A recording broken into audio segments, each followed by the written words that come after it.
Step is installing the propeller protectors.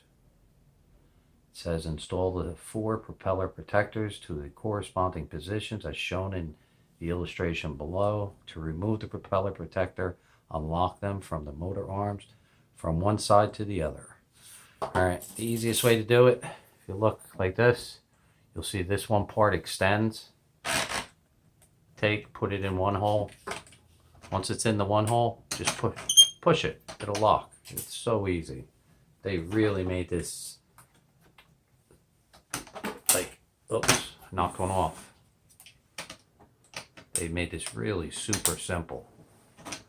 One thing that I've noticed, or I've heard from DJI Phantom 4, Phantom 3, is the secondary blade protectors that they sell.